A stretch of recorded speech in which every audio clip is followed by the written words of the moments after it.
The Simone Feiler Podcast, giving authors a platform. Welcome to the podcast. Hello there, I'm Simone Feiler. Welcome to my brand new set for the Simone Feiler Podcast. I'm so excited for this year to be chatting with many more authors who come to me to record their audiobook. I've got a studio in Brisbane and Sydney and Melbourne, and in fact, wherever you are, if you want to self-narrate your audiobook, I strongly recommend you contact me, and then we can have a chat on my podcast. I'm going to be talking to many guests this year, and I'd love it if you can subscribe to my channel and also like my videos, share my videos, and help these self-published authors get their story out to the whole world, basically. And if you know anybody who's an author, or in fact maybe if you are, then please feel free to reach out to me, not only to create your audiobook, but to have a chat on my podcast.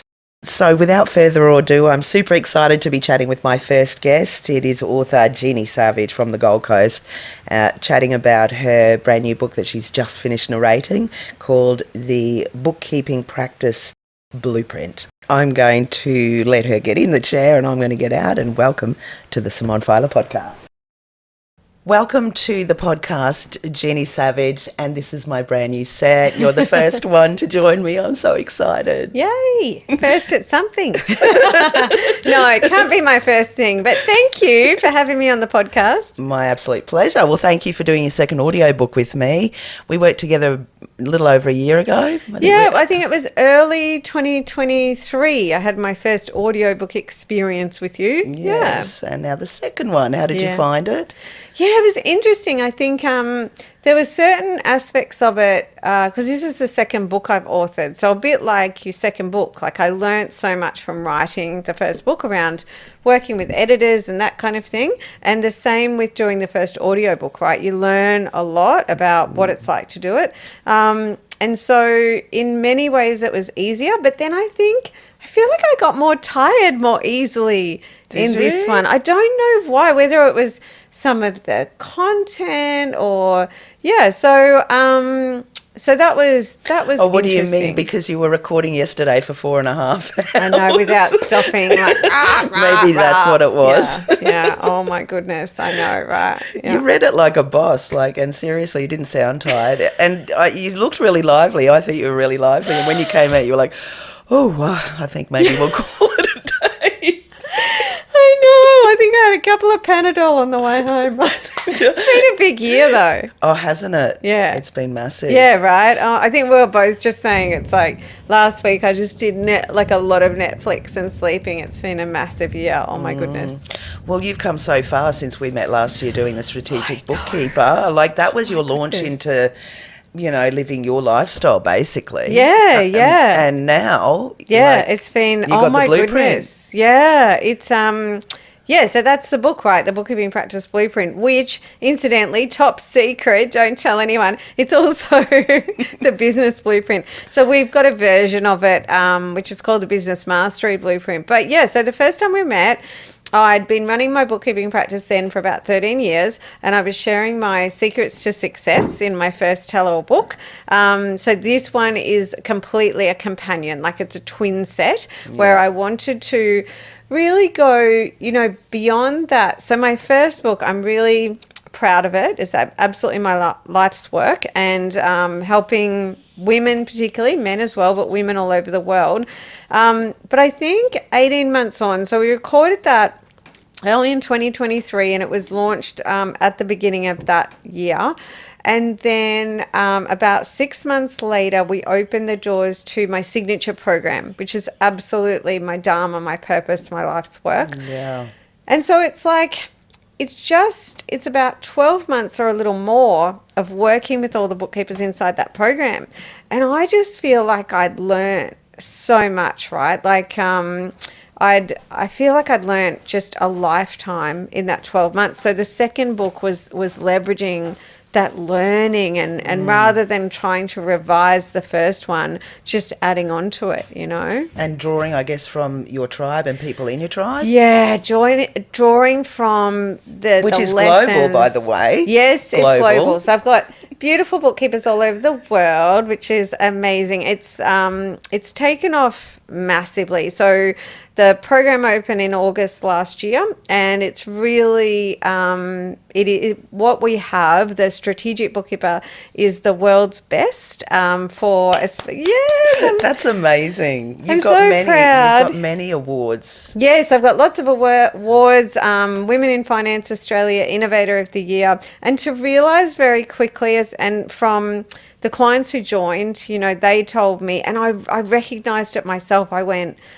oh my goodness, this is the world's best. Like, we've launched the world's best program for bookkeepers, especially around brand marketing and selling, right? That's the front end win the work stuff.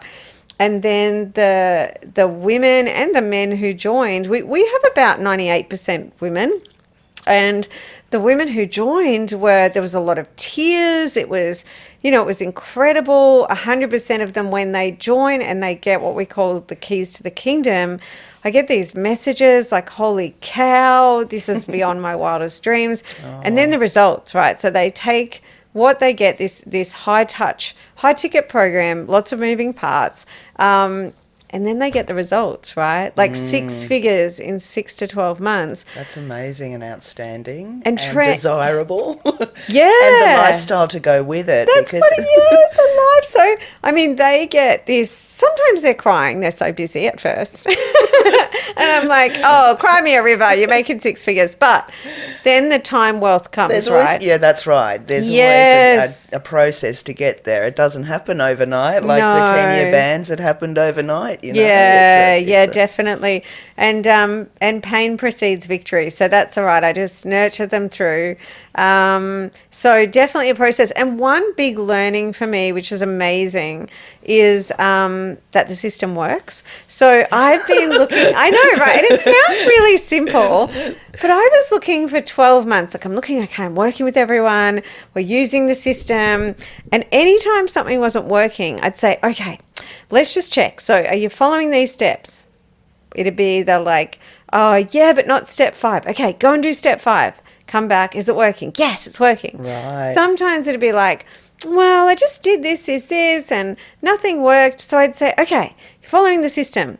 No. Go back. Go follow the system. And the exciting thing for me, and sometimes I thought, this will be the time. This will be the time I find out they followed the system. But 100% of the time so far, if everybody, and sometimes it can be as simple as, I don't quite understand the system, right? So that's why I say, you've got to tell me what you're doing, because then I can just say, oh, you missed step 3, or oh, I don't know if I was clear enough about step 5 or something like that. But it's amazing to me that when you have an amazing system, no matter what it is, and you have a proven system, it is as simple doesn't mean easy, it is as simple as follow the system and the system will work. That's right. And you're a big believer in systems. And massive. When you first started doing this, obviously when you're a bookkeeper, did you jot down your systems at first? Yeah. Or did you look back and think, hang on a second, I'm doing the same process with... Yeah, really interesting. I think because of my history, so I helped to build and systemize a $100 million organisation with my sister's help. Okay. My beautiful late sister. And so I think I got a bit obsessed with systems. Yeah, a little bit obsessed. And so, and doing it simply. Like, I remember when we had this giant business, my family, and my sister said, right, we need to more formally systemize. Let's get everyone to tell us what they do and how they do it over the space of a month, right? So in a way, systems can be jotted down quite simply. So on reflection, I think in the bookkeeping practice from very early on, I was jotting everything down. Right. Yeah. And then do you know what? I bought some systems as well. And that's what we do in the program. We give you all the done for you, right? And there was a really good value in buying systems as well. Yeah. Okay. So how do people, first get together with you? How does it all happen that you invite them into your tribe? Really good question. And this is like one I could talk on for years, because I love to talk about the way that we find and nurture our audience. And certainly for me, it's the book. Primarily, it's my books. The great thing about books is, I am an author's author. I'm a writer's writer. But even if you don't feel like you're in that space, a book allows you to share yourself or get some help from editors and get some help from writers groups. I mean, there's just so many ways you can get help, right? Yeah. But publishing a book gives you profile. Publishing a book gives you the most amazing search engine optimization. So to see that in action, if you Google the Strategic Bookkeeper, there is nothing for about a dozen pages. I know. I did it last night, having a look, going, "Oh, wow, Jeannie has nailed this." Right. So before I wrote and also an authority on a subject, being an author. Yes, so profile, authority, author, SEO, legacy. Yeah. The book is there when you go. And now in your voice. Yes. Both of them, enhancing your legacy. Yeah, which is beautiful. It's beautiful for the people that you're going to serve for the rest of existence. It's also beautiful for your family, right? And I think that's a benefit of self-publishing. You get complete control. Like, I've been talking to a girlfriend that does, she's going to fiction write next. And we were saying self-publishing gives you control. And then if you want to, you can go to publishing houses afterwards too. Yeah. Once you've got that traction, so that they will do less with your book to change it, because They do like to do that. Oh, yeah. Early in the piece, if they think you've got something. Yeah, it's not my book anymore. Take a chainsaw to it. But on the other hand, like, if you're doing incredibly well, they might, not only not change your book, but come and, contact you, find you and say, "We want you." 100% help on you your terms. Yeah, exactly. Or it might be your third book or your fourth book. So definitely I find my beautiful humans via my book. We were talking before, and I said I get messages from men and women all over the world, messages thanking me for, especially in developing countries where their budgets are really, really low. And so I get messages from Africa, I get messages from Pakistan, and from people saying thank you so much. I'm able to implement change. I've had people come up to me at events and tell me they're using my book to change their bookkeeping practice. So I think that's the main one. And then my podcast is a companion to my book. Yeah. So it all comes from the book. Then we have the companion to my book. I ran a book club. I don't know if you've seen that. No, I don't know. Yeah. So it was after I launched my program, and I'm getting all these messages, and I'm on my Facebook private group with this beautiful thread all about how everyone feels about me and my voice and my quirks. And I was just like, oh, this is so beautiful. How can I help more people? So I came up with book club. And so if any other authors want to do this, it was amazing. So what I did is I ran a book club where every day I went live in my social media group that we have for people that are reading the book. So I have like the book, the podcast, and then it's like, well, if you're reading my book and you want to use all my stuff, come and join me on the books page, the group page, right? Yeah. So I went live every day, and I basically went beyond the pages for one chapter a week for, I think ours was about 7 chapters plus the intro, etc. Like a deep dive. Yeah. And then what we did, with tech being so easy these days, with the click of a button, we actually turned each video into a private podcast. Right. So then the content was there for you to use all the time. And you could use this book in companion with the book club, which is now still something that we welcome people in with. So now when you get the book, you get the book club as well, and all that kind of thing. So that's primarily how. And then any events we run, like we run the Bookkeeping Practice Blueprint, are all in combination with books. So I really look to have the book as my strategist and general manager says, it's the foundation of everything, including the program. Yeah. Yeah. And people that join you, obviously they've got a wealth of information there. Yep. What sort of people are joining you? Are they just, I'm not saying just bookkeepers, but is it only for bookkeepers globally? Yeah, so in the the book, a lot of people when they read the book, and bookkeepers are saying, they say this isn't just for bookkeepers, this is for entrepreneurs. So the book is great for bookkeepers because I'm micro niche, great for entrepreneurs, especially service-based entrepreneurs, and even more service-based entrepreneurs that can serve outside their kilometre radius. Like if we think about tradies or hairdressers, they tend to serve their 5 to 20 kilometre radius. But bookkeepers, we serve our whole country. So, there's it. It is there's the thunder. Holy cow. Storm coming. Yeah, I don't mind it. So look, the book is amazing for service-based businesses. As I mentioned, we have an edition of the Blueprint, which is for entrepreneurs. And I actually have an academy, betterinbusiness.global, which is for entrepreneurs as well. And my next book will be for humans and entrepreneurs generally, rather than just bookkeepers. Yeah. Awesome. Well, and you also come from a place of self-awareness with a lot of your teaching, mindfulness and that sort of thing, which is wonderful, reminding people to be present and to take some deep breaths and take it step by step. How did you get into all of that sort of stuff? Yeah, so I think it probably started when I came out of the womb, right? I've always felt quite connected to spirit, I would say. And so, which was really challenging for my parents, I think. And over the years, I've had periods of embracing it and also kind of putting it at bay, you know what I mean? And so last year, as I talk a little bit about in my book, last year I really got to a place where I finally felt that I moved from a place of, like most of us, a place where we can be impacted by fear, right? Fear of losing whatever, fear of losing money, fear of losing our house, fear of losing our partner, fear of losing whatever, to a place of faith. And that's a lot around mindset, right? I've been a very productive human for a very long time.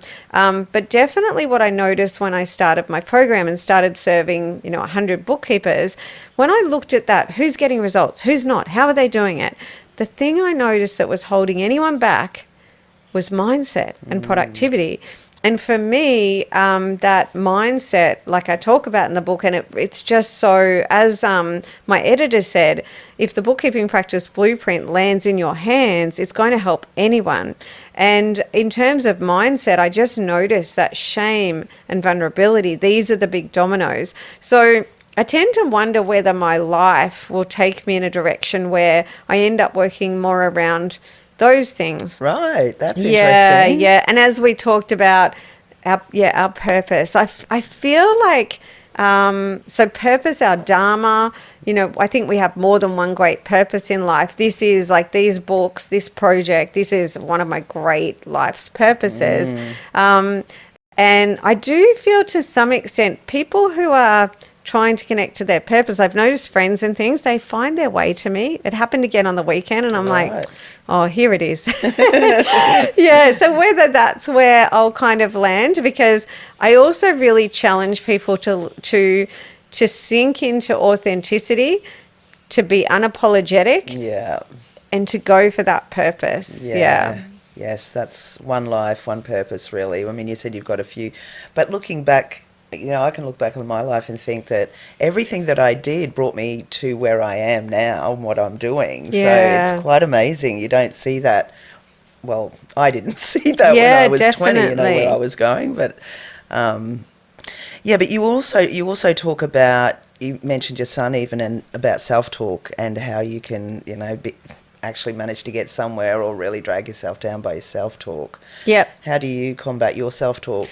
Yeah, so definitely I think a basis in Brene Brown's work. One thing for entrepreneurs, her book Dare to Lead, oh my goodness, but her work around shame and vulnerability. So shame is the human condition, and I'm watching my son at the moment battle with shame because it happens as they come into puberty, right? Yeah. And that tap on the shoulder that says, you're an idiot, you're worthless, you can't do this, who do you think you are? Nobody's going to like you, right? That is shame.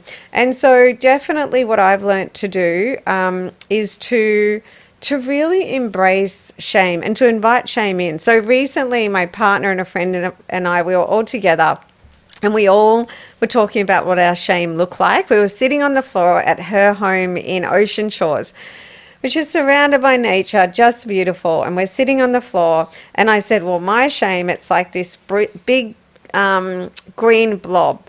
And they were saying what their shame looks like, and we're imitating our shame, you know. And so when I see and feel shame, because we don't always see it, sometimes it's disguised. I mean, that's what comparison is. It's shame in a polka dot dress, right? Comparison is the thief of joy. So when I see my shame, I invite shame in to sit across from me. And it's never got anything to say. No, it just looks embarrassed and light on it. Yeah. So that's really how I turn up in a way. And also that thing I talked about, which is my own original quote, and that is that we are all beautifully flawed human beings stumbling along with the illusion of control.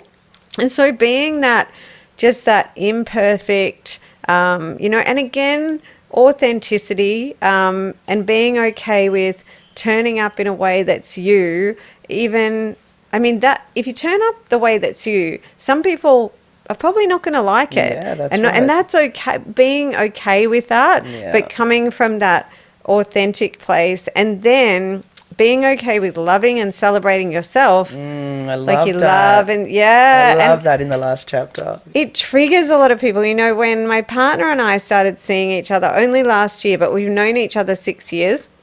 And there was a stage at which I said, look, I think we should just go back to being friends. I said, right now I don't feel really that valued, that respected. And he said, oh, I'm so sorry. I said, that's okay. I know what you're doing wrong.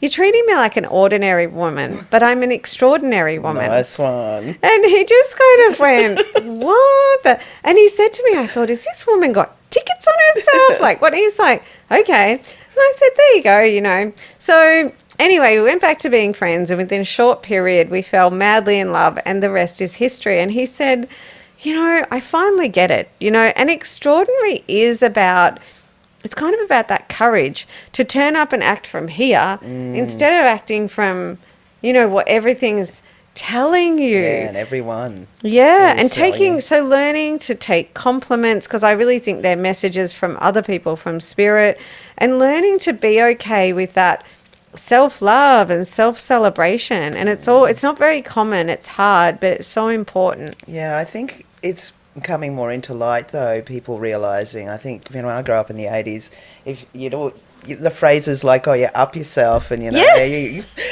just so... You up yourself, up yourself, right?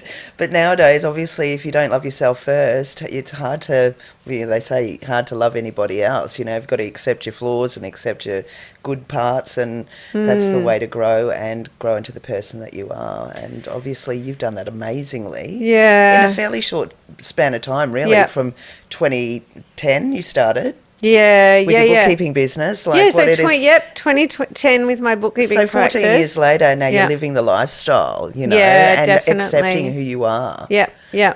And constantly realising that the most beautiful thing is a simple life. You know, I think the more, for me, definitely, the more I have, the more I realise that it's not about what you have, you know what I mean? It's about, but I think that also comes from when you let go of fear and you live from a place of faith, which is challenging when things don't go to plan.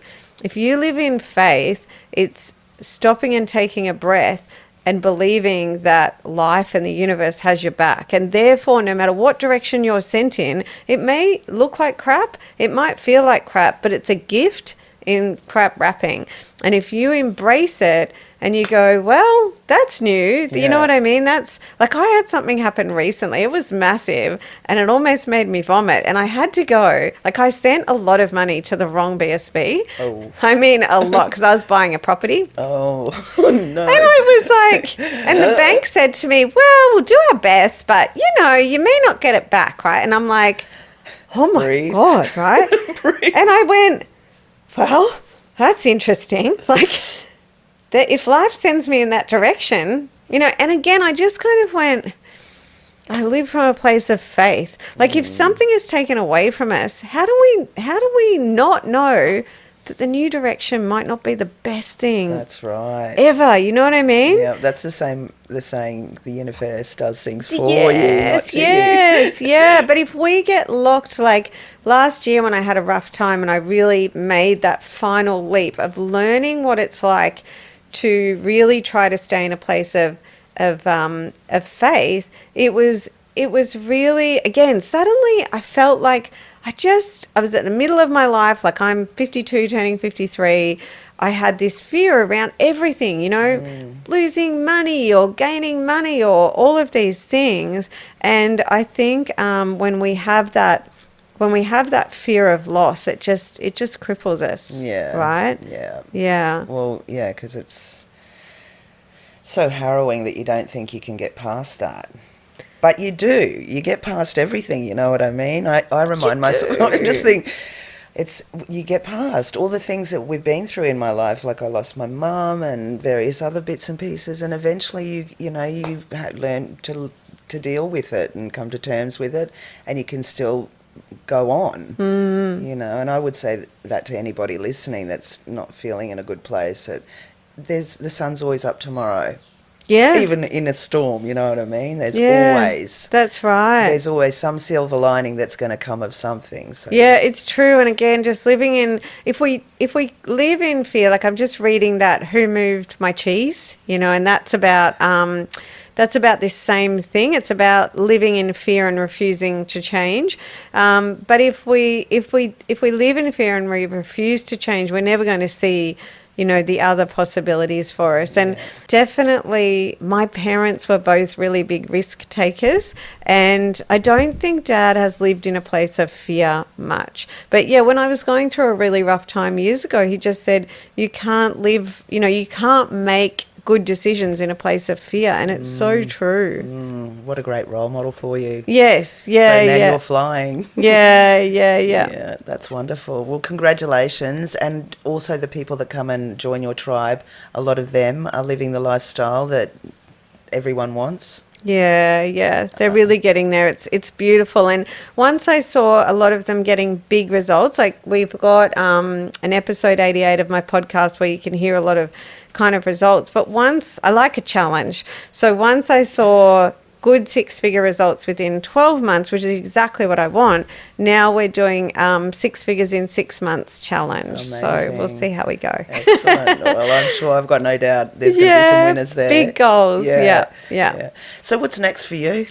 So I've got a few books I want to write in 2025. You're loving that thing, aren't you? Yeah. Well, I hope you come back and narrate them with me. Yeah, I would love to. So I'd like to write a book on productivity.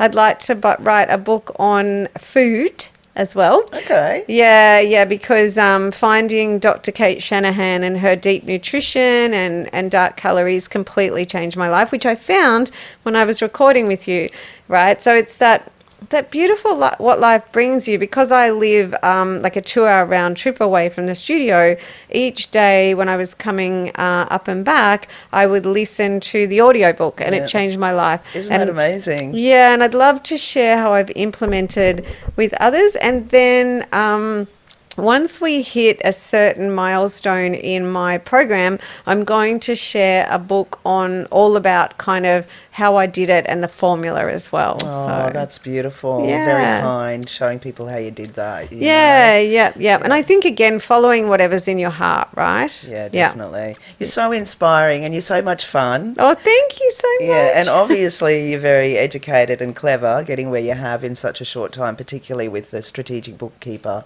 now to having the Blueprint,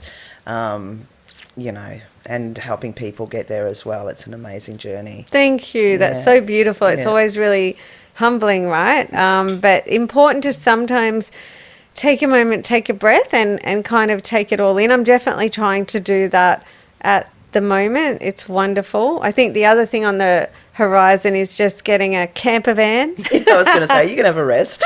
That was my next Getting question. a camper, going south and scratching around in the dirt. I just love nature. I just want to get in the sand, in the dirt, in the ocean. Sounds good. Well, good time of the year for it leading up to Christmas. I think it's like a week and a day away. Yes, I know. Oh, waterfall chasing. Got to get down to some waterfalls down south. Beautiful. Well, me and my daughters, we're heading down to the Gold Coast for a few days for Christmas Eve, over Christmas. So yeah, and the weather's going to be beautiful. Is it? Yeah, I just got released yesterday. Beautiful. It's going to be sunny and not scorching. So wow, perfect. You'll find me in the ocean. Oh, I know. And the water's warm now. I just want to live in that salt water at this time of year. Yeah, it's the best. It's the best. So yeah. You live down the Gold Coast. Yeah, so I'm in the Surfers Bundle area now next to Hoda. Beautiful. I just spent, oh goodness gracious, a long time renovating. It was amazing.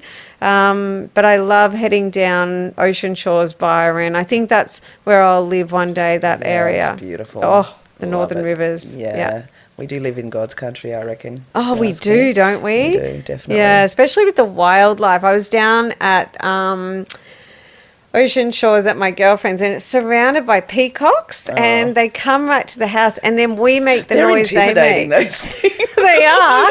They want to come in, yeah. And if you make their noise, I swear they think you're one of the peacocks. I know. Yeah, so funny. That's a worry. Yeah. So beautiful. So you run? Yeah, exactly. You shouldn't, should you? They chase you. Yeah. Although I don't know if they're as aggressive as those. Is it the swans or the ducks? I can't remember. Swans. Yeah, wow. They chase you.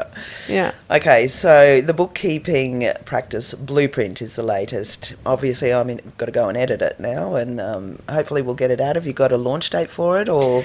Yeah, ASAP. So my beautiful editor is just putting the finishing touches on and things like that. So I think as early as we can get it out in 2025. Awesome. I think everyone's absolutely foaming for it. So, and I think it's groundbreaking. I don't think there's anything like this, definitely not in our industry. No. So I'm really, really, really excited to share mindset and productivity, which I have absolutely found are the big barriers. And then we are running to coincide with it, we're running a summit, which you can check out. It's called the Bookkeeping Practice Blueprint Summit. Awesome. So that's happening mid-February. So hopefully the book's all tying in for the summit. Yeah, we'll get it out by then. Fantastic. Yeah. And if people want to contact you or have a chat with you, can just, you've got your podcast. There's lots of different ways you can. Yeah, and you're number one on Google. But Yep. So you can Google me, the Strategic Bookkeeper.